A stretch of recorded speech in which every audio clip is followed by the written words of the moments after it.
बिस्मिल्लाहिर्रहमानिर्रहीम।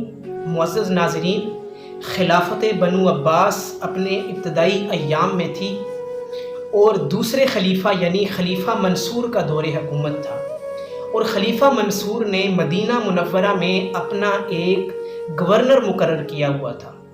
ये वो दौर था जब मदीना मुनव्वरा में इमाम मालिक रहमतुल्लाह ताला अलैह बहुत मशहूर थे। आपका हल्का दर्स बहुत मशहूर था। आप एक फ़कीह के तौर पर, एक मुहद्दिस के तौर पर जाने जाते थे। एक शख्स ने इमाम मालिक से सवाल किया कि इकरा की हालत में जो तलाक दी जाए, मजबूरी की हालत में जो तलाक दी जाए, ज़ोर ज़बरदस्ती से अगर तलाक दिलवाई जाए तो क्या वो तलाक हो जाती है? तो इमाम मालिक रहमतुल्लाह ताला अलैह ने जवाब दिया कि तलाकुल मुकरह लैसा बिशैइन, कि मजबूरी की हालत में, जबर और इकरा की हालत में जो तलाक दी जाती है वो लैसा बिशै, वो कोई चीज़ नहीं है, उसका कोई एतबार नहीं है, वो गैर मोतबर है।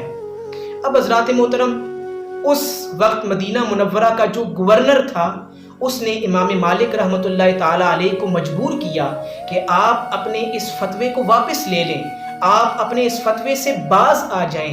लेकिन इमाम मालिक रहमतुल्लाह ताला अलैह ने इस फतवे को रद्द करने से या इस फतवे को वापस ले लेने से आपने इनकार कर दिया, क्योंकि आपको मालूम था कि मैं हक पर हूँ, इसलिए आप डट गए।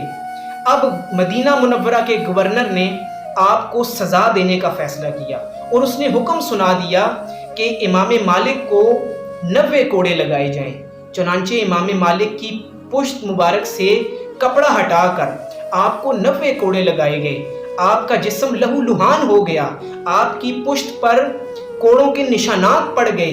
लेकिन गवर्नर ने जब देखा कि आप फिर भी अपने फतवे से पीछे नहीं हट रहे, आप अब भी अपने फतवे पर डटे हुए हैं, तो उसने नया फैसला सुनाया। उसने हुक्म दिया कि इमाम मालिक के हाथों में और पाँव में बेड़ियां पहना दी जाएं और आपके मुंह पर स्याही लगाकर ऊंट के ऊपर बिठाकर आपको मदीना मुनव्वरा का चक्कर लगाया जाए। चनांचे ऐसा ही किया गया। इमाम मालिक के हाथों में बेड़ियां पहना दी गईं, आपको ऊंट पर सवार कराकर और आपके चेहरे पर स्याही मल दी गई और मदीना मुनव्वरा की गलियों में आपको फिराया गया। लेकिन इस हालत में भी आप अपने फतवे पर डटे रहे और आप इस हालत में भी ये इरशाद फरमा रहे थे, मन आरफनी फ़क़द आरफनी, कि जो मुझे जानता है वो तो मुझे जानता है, वमन लम यारिफनी, और जो मुझे नहीं जानता, फ़अना मालिक इब्न अनस, तो वो सुन ले कि मैं मालिक बिन अनस हूँ। व अना अकूलो, और मैं ये कहता हूँ कि इन्ना तलाक़ल मुकरह लैसा बिशैइन, कि जबर की हालत में, मजबूरी की हालत में और ज़बरदस्ती दी जाने वाली तलाक वो कोई चीज़ नहीं है, उसका कोई एतबार नहीं है। आप तब भी अपने फतवे पर डटे रहे। अब सवाल ये पैदा होता है कि तलाक तो एक गैर सियासी मसला है, ये तो एक गैर सियासी फतवा है, इसका उस वक्त के सियासी हाकिम से क्या रिलेशन हो सकता है, क्या ताल्लुक़ हो सकता है कि मदीना के गवर्नर ने इतनी सख्त सज़ा दी आपको और इस फतवे का इतना सख्त नोटिस लिया?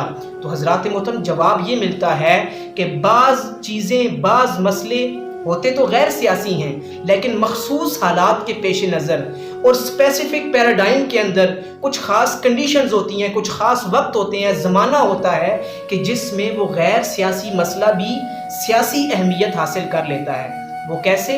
अब हज़रात मोहतरम, इसकी वजाहत ये है कि उस ज़माना में जब खिलाफत बनु अब्बास का दौर चल रहा था तो वो लोगों से ज़बरदस्ती अपनी बैत लिया करते थे, लेकिन चूंकि इस्लाम भी था, वो लोग मुसलमान भी थे, तो वो इस ज़बरदस्ती की बैत को इस तरह से लोगों में प्रिटेंड करते जैसे कि हम जमहूरी तौर पर, हम लोगों के मशवरे से, आप लोगों की राय से हम मुंतखब हुए हैं, तो वो लोगों में कुछ मशवरा भी ले लिया करते थे।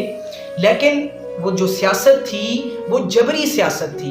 अब अगर इमाम मालिक के फतवे को फैलने दिया जाता, अगर इमाम मालिक का फतवा लोगों में पहुंच जाता, तो लोगों को पता चल जाता और वो लोग ये मानने पर मजबूर हो जाते कि अगर ज़बरदस्ती की हालत में दी जाने वाली तलाक का कोई एतबार नहीं, तो जबरी ली जाने वाली बैत का भी फिर कोई एतबार नहीं होना चाहिए। इसीलिए मदीना के गवर्नर को ये खौफ पैदा हो गया, ये ख़तरा लाहिक हो गया कि अगर इमाम मालिक का फतवा लोगों में मशहूर हो गया तो कहीं लोग इस वक्त का जो خلیفہ ہے، خلیفہ منصور، کہیں اس کے خلاف نہ اٹھ کھڑے ہو جائیں، کہیں اس کے خلاف بغاوت نہ برپا ہو جائے، اسی لیے اس نے اس معاملے کا، اس فتوے کا سختی سے نوٹس لیا۔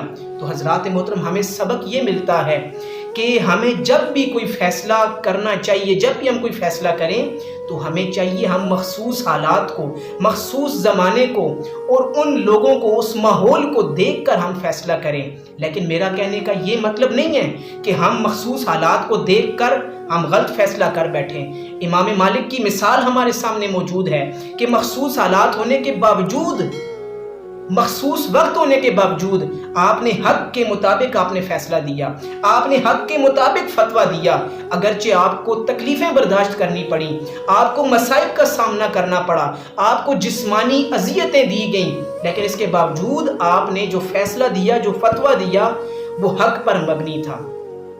تو حضرات محترم، ہمیں اس واقعہ سے اور اس طرح کے کئی واقعات سے ہمیں یہ سبق ملتا ہے کہ ہمیں ماضی سے سیکھ کر حال میں وہ فیصلے کرنے چاہیے، وہ اعمال کرنے چاہیے کہ جو ان غلطیوں سے پاک ہوں جو ماضی میں کی گئیں، تاکہ ہمارا مستقبل محفوظ ہو سکے۔ حضرات محترم، یہ تھا آج کا سبق۔ ملتے ہیں اگلی ویڈیو میں ایک اور ریئل لائف ایگزامپل اور لائف چینجنگ سبق کے ساتھ۔ تب تک دیجیے مجھے اجازت۔ اللہ آپ کا حامی و ناصر ہو۔ والسلام۔